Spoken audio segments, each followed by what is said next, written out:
En este vídeo veremos cómo solicitar el bono cultural joven en España paso a paso. Lo primero que debemos hacer es entrar en la página web oficial del bono cultural. Actualmente el plazo de solicitud está abierto para quienes nacieron en 2008 y cumplen 18 años. Una vez dentro de la página tendremos que crear una cuenta utilizando nuestro correo electrónico. Es muy importante verificar el correo que introduzcamos, ya que necesitaremos esa cuenta para realizar la solicitud y consultar posteriormente el estado del bono. Después de verificar nuestra cuenta, podremos comenzar con la solicitud. Si ya hemos cumplido los 18 años, podremos identificarnos mediante clave o certificado digital, según las opciones disponibles. También existe la posibilidad de realizar la solicitud mediante un adulto que actúe como representante legal. A continuación, tendremos que completar nuestros datos personales y de contacto. Es importante revisar que el nombre, la dirección, el teléfono y el correo electrónico sean correctos antes de continuar. Después podremos seleccionar cómo queremos recibir el bono. Si nuestro teléfono tiene NFC,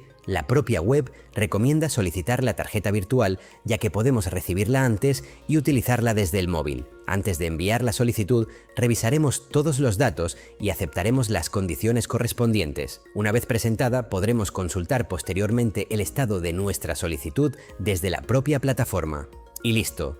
Como has podido ver, solicitar el bono cultural joven es un proceso bastante sencillo, siempre que cumplamos los requisitos, utilicemos la página oficial y revisemos correctamente toda la información antes de presentar la solicitud. Si este vídeo te ha tan ayudado, no olvides suscribirte al canal y dejar tu like para más tutoriales explicados paso a paso.